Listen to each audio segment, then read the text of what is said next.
지금 전 세계가 우크라이나 전쟁 때문에 걱정이 참 많고 또 많은 피해를 또 당하고 있고 그렇습니다. 우크라이나라는 이 땅은 이제 러시아와 국경을 맞이하고 있으면서 오랜 세월 동안 참 많은 전쟁의 피해를 보고 또 고통을 당한 그런 민족입니다. 1932년, 33년 그때는 소련이죠. 소련 때문에 이 우크라이나 국민 350만 명이 굶어서 죽은 적도 있습니다. 나라가 약하면은 참 많이 피해를 입고 또 어려운 일들이 참 많이 생기고 그렇습니다. 이 땅에도 전쟁이 이제 일어난 지가 그 6.25 전쟁이 이제 마지막 전쟁이었는데 그때가 지금부터 72년 전입니다. 그 휴전선으로 전쟁은 끝이 났지만은 오랜 세월 동안 우리가 평화를 누리면서도 또 한편으로는 굉장히 걱정과 불안스러운 마음으로 살아가고 있는 것이 현실입니다. 저로서도 이제 우리 할아버지가 6.25 전쟁 그때 이제 돌아가셨고 저희 아버지는 18살에 이제 가장이 되었는데요. 6.25 전쟁이 끝이 나고 나서 또 그 포탄 파편에 얼굴을 맞으면서 죽을 고비를 넘기고 한 그런 적도 있었습니다. 그래서 전쟁이 참 무섭구나, 전쟁이라고 하는 것이 얼마나 참 우리를 힘들게 하는구나 하는 것을 저는 경험하지 못하였지만 그래도 어른들이 또 연세가 많은 분들이 이제 경험하여서 이야기한 것을 들으면은 참 전쟁에 대한 두려움과 또 걱정들이 있는 것이 사실입니다. 그러나 우리가 70년 동안 평화를 누리면서 이 땅에 살아가고 있다고 하는 것은 너무너무 감사한 일이지요. 하나님께서 이 천지 만물을 창조하시고 나서 참 보시기에 좋았고 너무너무 기분이 좋았습니다. 그러나 얼마 가지 않아서 우리 인간은 전쟁을 하게 됩니다. 그래서 창세기 14장에 보면은 전쟁 이야기가 나옵니다. 그때가 아브라함 시대인데요. 아브라함이 살고 있는 그 가나안 땅에 이 요단강 주변으로 5개의 도시 국가가 있었습니다. 그 중에서 소돔성도 있습니다. 그 소돔성에는 아브라함의 조카 롯이 살고 있었습니다. 이 조카 롯은 그 소돔성 쪽을 보니까 너무 살기 좋은 것인 것 같아서 그 성으로 들어갔지만은 실제로는 그 소돔성은 참 어렵게 살아가는 것입니다. 북쪽 그 알스루 연합군으로부터 지배를 당하고 조공을 바치는 그런 나라였습니다. 그런데 조공을 바치는 것을 중단하고 배신하자 이제 연합군들이 공격에 들어왔습니다. 그래서 요단강 5개 국가들은 아주 처참하게 전쟁에서 지고 많은 사람들이 포로로 끌려갔습니다. 물론 아브라함의 조카 롯도 포로가 되어서 끌려갔습니다. 아주 무서운 전쟁이 일어난 것이지요. 그런데 조카가 끌려갔다는 이야기를 아브라함이 듣고 자기 집에서 기르고 있던 사병 318명을 데리고 쫓아갔습니다. 그리고 그 연합군을 야간의 기습 공격으로 물리치고 잡혀갔던 포로들을 다시 데리고 돌아왔습니다. 그 일은 그때 가나안 사람들이 다 깜짝 놀랄 일이었습니다. 저 사람은 그냥 이제 시골 할아버지인 줄 알았는데 이렇게 군사를 이끌고 가서 전쟁에서 이기고 포로를 다시 데려오는 것을 보고 이제 놀란 것이지요. 근데 우리도 참 의문스럽습니다. 어떻게 그 318명이 엄청난 무술을 가진 용사인가? 아니면은 야간 기습 공격을 하여서 그 많은 군대가 꼼짝을 못한 것인가? 왜 아브라함의 군대에게 그들이 졌을까 하는 생각이 드는데요. 그 전쟁이라고 하는 것이 그렇게 간단하게 이렇다 하고 말할 수 없는 그런 것이 성경의 전쟁입니다. 창세기가 끝이 나고 나서 출애굽기가 나오는데요, 출애굽기가 그 시대가 되면서 이스라엘 백성들은 애굽으로 내려가서 종살이를 하게 됩니다. 근데 왜 종살이를 하게 되는가 하면은 새로운 왕이 나타나서 이스라엘 백성들이 너무 강해져서 이들이 반란을 일으킬까 봐 걱정이 되어서 그들을 노예로 만들고 말았습니다. 이스라엘 백성들은 매일 흙을 모아서 벽돌을 구워서 성을 건축하고 이렇게 했는데요, 도무지 이 사람들이 군대를 만들어서 반란을 일으킬 힘이 없는 사람들입니다. 그래서 처참하게 짓밟히면서 오랜 세월을 살아가는 중에 모세가 나타나서 이스라엘 민족을 출애굽시킵니다. 그래서 노예에서 해방되어서 출애굽하여서 강야로 갔을 때에 전쟁이 일어납니다. 아말렉이 이스라엘을 보고 저들이 더 강해지기 전에 그 기세를 꺾어야 한다 해서 이제 쳐들어왔습니다. 이스라엘은 전쟁의 경험도 없습니다. 무기도 없습니다. 그러나 전쟁을 해야만 했습니다. 우리가 그 전쟁을 잘 알고 있는데요, 모세가 높이 산 위에 올라가서 두 손을 높이 들고 기도하고 있는데 그 손이 내려오면 전쟁에서 지고 올라가면 전쟁에서 이기는 그런 아말렉과의 전쟁이었습니다. 그때 이제 아론과 훌이 그 손을 받쳐 줘서 아말렉과 전쟁은 이기게 됩니다. 우리가 그 전쟁을 보면서 야, 이거 기도의 힘이 아닌가 이런 생각을 가지게 되는데요, 그런데 모세는 그 전쟁에 이기고 나서 제단을 쌓고 여호와 니시라 이름을 붙였습니다. 여호와 니시라고 하는 것은 여호와께서 싸우셨다 하는 그런 뜻입니다. 모세는 그 전쟁이 자기들의 군대가 잘 싸워서 그렇게 생각하지 않고 하나님께서 싸워주셨다 그렇게 생각하고 그런 제단을 쌓았습니다. 우리가 전쟁을, 고대 전쟁을 보면 가장 힘든 전쟁이 어떤 전쟁인가 하면은 공성전입니다. 공성전이라고 하는 것은 성이 있고 성 안에 군사들이 있는데 그 성을 함락시키기 위해서 공격하는 전쟁이 공성전입니다. 공성전은 왜 힘드는가 하면은 성이라고 하는 것이 둘러싸여져 있고 그 성을 무너뜨리기 위해서는 아주 뛰어난 무기를 갖고 있든지 대단한 많은 군대가 있어야 되고 그렇습니다. 우리나라의 역사를 보면은 임진왜란 때 3대 대첩이 있었는데 그 중에 하나가 행주대첩입니다. 행주산성에서 이제 왜군을 이긴 전쟁인데요, 행주산성 안에는 10,000명의 우리나라 사람이 있었습니다. 일본은 총공격을 했습니다. 행주산성 안에 있는 군사들이 화살을 쏘다가 화살도 다 떨어졌습니다. 여인들이 치마폭에 돌을 담아서 날라주었습니다.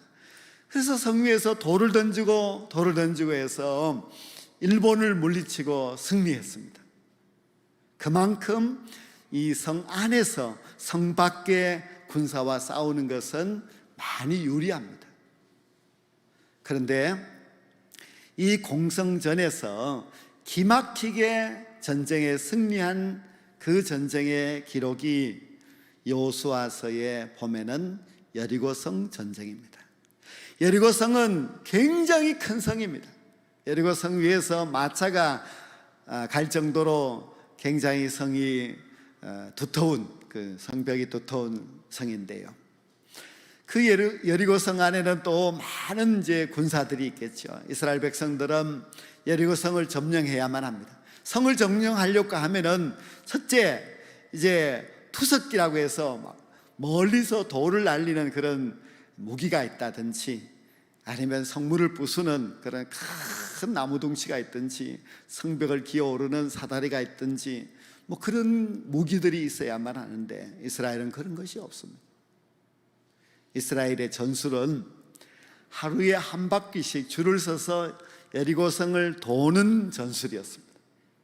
그래서 첫째 날도 돌고 둘째 날도 돌고 여섯째 날까지 다 성을 하루에 한 바퀴씩 돕니다. 성 안에 있는 여리고성 사람들이 오히려 더 불안합니다. 도대체 저 사람들이 뭘 하려고 저럴까? 근데 일곱째 날이 되었더니 새벽부터 7바퀴를 도는데 여리고성 사람들은 아주 멘붕에 빠졌습니다. 오히려 자기들이 더 이제 걱정과 두려움이 쌓이게 되었는데요. 7바퀴를 돈 후 이스라엘 백성들이 한 일은 크게 소리를 지르더라. 소리였어요. 소리가 여리고성을 무너뜨렸습니다. 이스라엘 백성들이 외쳤던 그 소리, 그것으로 인하여서 그 견고한 여리고성은 무너졌습니다. 우린 참 이상하지요. 그게 다시 말이 되느냐? 우리 전 세계의 그 전쟁의 전술 기록에도 이 여리고성에서 승리는 기록할 수가 없습니다. 왜냐하면 그런 전술은 다시도 없었기 때문입니다. 소리 지르는데 성이 무너졌다. 그리고 공성전에서 승리를 하였다. 참 이해할 수가 없습니다. 전쟁에서는 군사의 수도 참 중요하고 전술도 참 중요하고 합니다. 그런데 전쟁에서 악기를 통해서 승리하기도 합니다. 아주 옛날에는 그랬습니다. 로마의 전쟁의 역사를 보면은 120년 동안이나 계속되었던 포에니 전쟁이라는 전쟁이 있습니다. 이 전쟁은 이 카르타고와 로마가 이제 오랜 세월 동안 싸우는 전쟁이었는데요. 2차 전쟁에서 영웅은 한니발 장군입니다. 한니발 장군은 지금은 이제 스페인이죠. 카타르구에서 이제 코끼리 부대를 이끌고 그 많은 군사들을 데리고 한겨울에 알프스산을 넘어서 로마로 쳐들어왔습니다. 로마는 전혀 생각지도 못한 일이 일어나서 그 당시에 로마의 군사 16만 명이 죽습니다.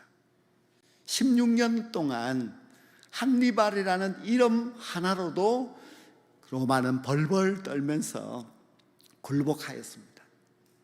그러나 이 포에니 전쟁의 3차 전쟁은 달랐습니다. 이제 카르타고가 다시 이제 진열을 하고 있었고, 또 로마는 다시금 물리치기 위하여서 힘을 기르고 있었습니다. 그래서 그들이 자마라고 하는 곳에서 이제 전쟁을 벌이게 되었는데요.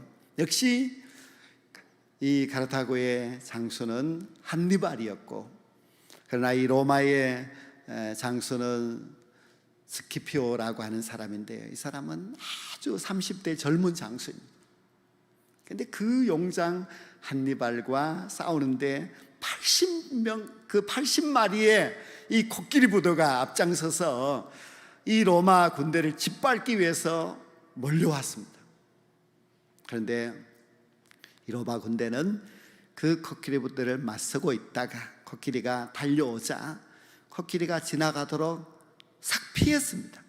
근데 코끼리는 이 동물이다 보니까 그냥 사람들이 없는데도 달려가고 있었는데, 그때에 로마 군대가 일제히 나팔을 불고 꽹과리를 치면서 그들이 갖고 있는 창을 코끼리를 향해서 던졌습니다.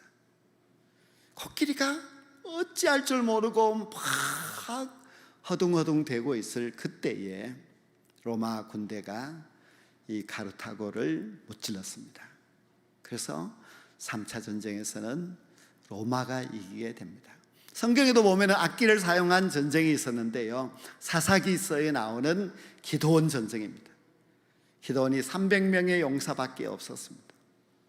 그리고 적은 미디안 연합 군대인데 그 수가 메뚜기 떼처럼 많았습니다. 얼마나 많은 적들이 쳐들어왔는지 모릅니다. 하나님께서 기드온에게 300명의 군사만 허락하고 그리고 작전을 주셨는데 300명이 각자 항아리 하나를 들고 그 항아리 안에 횃불을 감추고 양쪽 허리에는 나팔과 칼을 차게 하였습니다. 그리고 세 대로 나누어서 미디안 연합군을 포위하고 한밤중에 항아리를 깨뜨리고 그리고 나팔을 크게 불었습니다. 자다가 일어난 미디안 연합군들은 혼비백산이 되어서 자기들끼리 막 정신없이 싸우고 그 전쟁에서 기드온의 용사가 이기게 됩니다. 그러나 우리가 가만히 생각해 보면은 그럴 수가 있을까? 그 많은 군사가 비록 밤중에 나팔 소리에 놀랐다 하더라도 그런 일이 있을 수 있을까? 그렇게 얼마든지 의심할 수가 있습니다. 전쟁이라고 하는 것은 우리가 가만히 생각해 보면 굉장히 인간적이고 전쟁은 하나님이 필요도 없는 것 같습니다. 옛날에는 서로 칼과 창으로 싸우는데 그 창이 길거나 칼을 무술을 잘하거나 군사가 많거나 다른 특별한 무기가 있거나 굉장히 이런 인간적인 것으로 승리할 수 있을 것 같은데 성경의 내용을 가만히 보면은 이 성경은 전쟁이 인간적인 것이 아니다 하는 것을 자꾸 보여주고 있습니다.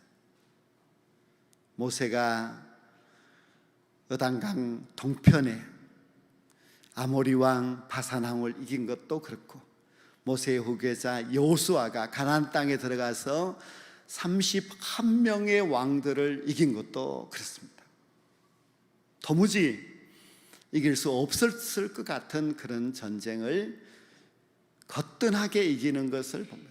사실 여호수아는 한 번도 이제 수비형으로 전쟁한 적은 없습니다. 공격형으로 전쟁을 하는데 공격한다고 하는 것은 너무너무 힘들지만은 그러나 여호수아는 가나안 땅 31명의 왕들을 무찌르고 가나안 땅을 차지하게 되었습니다. 이런 모든 성경의 전쟁들을 가만히 보면은 도대체 어떻게 이겼을까? 전쟁이 무엇일까 하는 것이 참 궁금한데요. 거기에 대하여서 다윗이 단 한마디로 전쟁에 대한 결론을 말하고 있는데 그것이 바로 오늘 읽은 본문 말씀 47절 중반절에 나오고 있습니다. 거기 보면 이렇게 다윗이 고백하고 있는데요. 전쟁은 여호와께 속한 것인즉 전쟁은 여호와께 속해 있다. 전쟁은 하나님께 속하여 있고 하나님이 전쟁을 책임지신다 하는 그런 뜻입니다. 오늘날 성경을 전혀 모르는 사람도 다윗과 골리앗의 싸움은 잘 알고 있습니다. 다윗과 골리앗의 그 싸움에 대한 내용은 가장 우리 인류의 역사에 있어서 오랜 세월 동안 회자되고 있는 그런 전쟁입니다. 우리도 알고 있지요. 근데 보통 이렇게 스포츠 중계하는 아나운서들도 가끔씩 저 싸움은 다윗과 골리앗의 싸움입니다 그렇게 말을 하는데 그 말의 뜻은 너무 한쪽이 기울어져 있다는 겁니다. 너무 한쪽은 강하다는 것. 그래서 다윗과 골리앗 싸움에서 한쪽이 기울어졌다는 것은 다윗은 겨우 10대 어린 소년에 불과하고 싸우는 골리앗은 키가 3m에 가까운 거인인데다가 오랫동안 전쟁을 하였던 장수입니다. 이 싸움은 절대로 다윗이 이길 수 없는 싸움이었습니다. 그러나 다윗은 이제 자기가 싸우겠다고 이제 나가는데요, 칼도 하나도 가지지 않고 물맷돌만 5개 들고 나갑니다. 그러나 5개도 필요 없고 단 한 방에 그 넓은 골리앗의 이마를 정통으로 맞추면서 골리앗이 기절하여 쓰러지고 골리앗이 차고 있던 그 칼로 다윗이 골리앗의 목을 자릅니다. 그리고 다윗이 승리하고 블레셋은 골리앗의 죽음으로 패하고 쫓겨가게 됩니다. 이때 이제 다윗이 전쟁에 나아가면서 이런 말을 했지요. 너는 칼과 창과 단창으로 내게 나아오거니와 나는 만군의 여호와의 이름으로 내게 나아가노라. 그리고 하나님이 너를 내 손에 넘기시리라고 하였습니다. 다윗의 그 말 그대로 다윗은 승리하였습니다. 아무리 긴 창을 갖고 있고 아무리 대단한 칼을 갖고 있는 골리앗이라고 할지라도 하나님의 이름으로 나아가는 다윗을 이길 수가 없었습니다. 다윗이 고백한 그 말, 전쟁은 여호와께 속한 것이다, 이 말을 우리가 오늘 똑똑하게 기억해야만 합니다. 전쟁은 무기의 결정으로, 전쟁은 군사의 많은 수로 결정되는 것이 아니라 전쟁의 승패는 오직 하나님이 결정하신다는 것을 우리가 알아야만 합니다. 우리가 지금까지 보았던 아브라함의 318명의 사병의 승리, 기드온의 300명의 용사들의 승리, 아말렉과의 전쟁에서 모세의 기도의 손으로 이겼던 그 승리, 그 모든 승리는 결국 하나님의 손에 달려있다는 것을 기억해야만 합니다. 어찌 전쟁만 그렇겠습니까? 전쟁은 여호와께 속한 것이라는 이 말의 뜻은 우리 인생의 모든 것은 하나님의 손에 달려있다는 것을 가르쳐주는 너무나 귀하고 멋진 말입니다. 우리의 사업의 성패도 하나님의 손에 달려 있습니다. 우리 인생의 성공도 하나님의 손에 달려 있습니다. 우리가 싸우는 영적 전쟁에서 승리도 하나님의 손에 달려 있습니다. 우리는 어쩌면은 다윗과 같이 너무 작은 존재이고, 우리가 싸워야 할 이 세상, 우리가 이겨내야 할 이 세상의 문제들은 골리앗처럼 엄청나게 무시무시하고 큰 힘이라 할지라도 항상 전쟁은 여호와께 속한 것이라고 하는 그 믿음을 가지고 나아가야만 합니다. 그 믿음으로 싸워야 하고 그 믿음으로 우리는 반드시 승리할 수 있습니다. 여러분들이 무슨 사업을 하든지 아니면은 어떤 공부를 하든지 또 무슨 어려운 일을 만났든지 여러분의 힘으로 하려고 하지 마십시오. 여러분의 지혜가 뛰어나고 여러분의 물질이 많다 할지라도 그것을 의지하지 마시고 다윗처럼 이 모든 것은 하나님의 손에 달려 있습니다. 하나님이 싸워주십니다. 하나님이 지켜주십니다. 그 믿음을 가지고 나아가면 승리할 수 있습니다. 우리가 살아가는 모든 앞날의 인생에도 언제나 다윗처럼 하나님이 해주셔야만 합니다. 하나님의 힘으로 나는 이길 수 있고 또 하나님이 도와주셔야만 이것이 잘 될 수가 있습니다. 내 인생도, 내 가정도, 내 사업도, 내 앞날의 모든 일들도 하나님께 달려 있습니다 하는 그 믿음으로 살아가시게 된다면 우리는 승리할 수 있습니다.